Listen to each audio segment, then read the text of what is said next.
शंकराचार्य ने कहा जिस योगी को साधु संत कहते हैं वो हिंदू कहलाने के लायक नहीं। ऐसे हमले शंकराचार्य ने योगी आदित्यनाथ पर किए। उसे तो हम अकबर और औरंगजेब से भी ज्यादा खराब मानते हैं। योगी सरकार और उनका प्रशासन नोटिस खेल रहा है। नोटिस वापस लो नहीं मानहानि का केस कर देंगे। गंगा के स्नान के लिए क्या हमें किसी से मंजूरी लेनी होगी? क्या गंगा जमुना पर उनकी रजिस्ट्री और बपौती है? अभी मेरा मौनी अमावस्या का स्नान नहीं हुआ, बसंत का स्नान कैसे करूंगा? हमारा अपमान 100 करोड़ सनातन धर्मियों का अपमान है। जब तक हमें प्रोटोकॉल और सम्मान से स्नान नहीं कराया जाएगा, हम सरकार और प्रशासन के खिलाफ प्रदर्शन करते रहेंगे। सीएम योगी जब लिखित आश्वासन और वचन देंगे तब मानेंगे।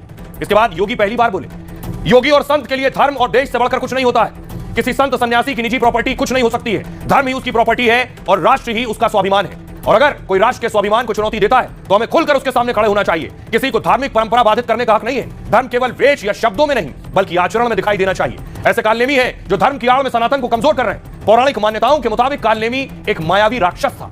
कहते हैं कि रावण के कहने पर उसने साधु का वेश रख लिया और संजीवनी बूटी लेने जा रहे हनुमान जी को छलने की कोशिश की थी। योगी कह रहे हैं कुछ संत भी कालनेमी की तरह नकली साधु रूप ले चुके हैं। योगी ने कहा बुरा कर्म करेंगे तो कोई ताकत आपको बचा नहीं सकती है। धार्मिक हो या राजनीतिक नेतृत्व ऐसे लोगों के हाथों में देना होगा जो भारत को फिर से 2000 साल पहले वाली बुलंदियों पर पहुंचा सके। इसके बाद शंकराचार्य ने कहा एक नेता जो सीएम है वो स्वास्थ्य और कानून व्यवस्था की बात नहीं करता, वो कालनेमी और धर्म अधर्म की बात करता है। कालनेमी मतलब वो जो नहीं है बनने का प्रयास करना। आप जब राजनेता हो तो धर्माचार्य क्यों हो? कालनेमी चुंबक की तरह उनकी तरफ जा रहा है। सुनिए जरा कैसे आज ये लड़ाई आमने सामने की हो गई योगी आदित्यनाथ और शंकराचार्य को। भाइयों, एक योगी के लिए, एक सन्यासी के लिए, एक संत के लिए धर्म और राष्ट्र से बढ़कर के कुछ नहीं हो सकता।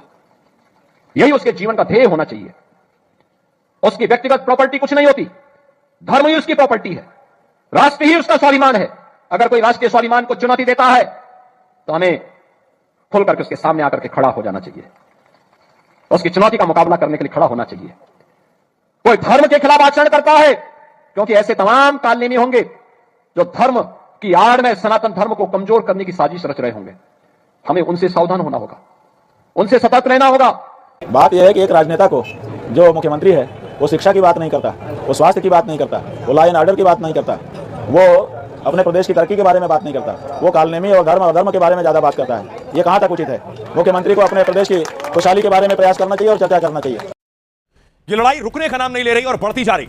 ये आमने सामने की जो लड़ाई है योगी वर्सेस शंकराचार्य, क्या अब ये बैन तक जा रही है? दरअसल आपको दिखाऊं, बड़ा पंडाल लगा है। ये पंडाल जहां खुद मौजूद है शंकराचार्य, उनके सामने ये पंडाल है और अब उस पंडाल को हटाने की बात हो रही है, शंकराचार्य को बैन करने की बात हो रही है। मैं तस्वीर आपको दिखाऊं, बाकायदा जो नोटिस शंकराचार्य को दिया गया उस नोटिस का जवाब देने आज साधु संत गए थे उस आश्रम से। पहले आपको जवाब देना है कि आप शंकराचार्य हैं कि नहीं। कहीं 12 नहीं बजा, लगभग 11 सवा 11 बजा हुआ है। कोई अधिकारी यहाँ नहीं है तो उस जवाब को हम लोग लेकर आए हैं और उस जवाब को लेने के लिए कोई तैयार नहीं है तो हम लोग यहाँ गेट में उसे चिपकाए दे रहे हैं। गेट में ऐसे चिपका रहे हैं कि अंधा व्यक्ति भी आएगा जब गेट खोलने के लिए इस कागज के ऊपर नजर पड़ेगी तभी वो अंदर जा पाएगा।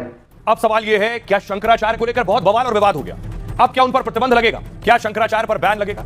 शंकराचार्य स्वामी अभिमुक्तेश्वरानंद पर बैन भी लग सकता है। माघ मेले में उनकी एंट्री पर पाबंदी लगाई जा सकती है। सिर्फ इस बार नहीं, आजीवन माघ मेले आने पर रोक संभव है। इतना ही नहीं, उनको दी जाने वाली सुविधाएं वापस ली जा सकती हैं। शंकराचार्य को दी गई जमीन वापस ली जा सकती है। माघ मेला प्रशासन ने शंकराचार्य को दूसरा नोटिस दे दिया और 24 घंटे में संतोषजनक जवाब न देने पर एक्शन की बात की। नोटिस में कहा गया मौनी अमावस्या पर अपना बैरियर आपने क्यों तोड़ा? दरअसल बैरिकेडिंग लगी थी, वो तोड़ कर आए, ये आरोप है। जो पांटून पुल नंबर 2 इमरजेंसी के लिए बनाया गया था, बिना अनुमति के बग्घी के साथ संगम जाने की आपने कोशिश की है ये नोटिस में। इससे भगदड़ का खतरा पैदा हो गया। मेले में इंतजाम और ज्यादा बिगड़ गए। आपके कृत्य के चलते श्रद्धालुओं को वापस भेजने में दिक्कत हुई।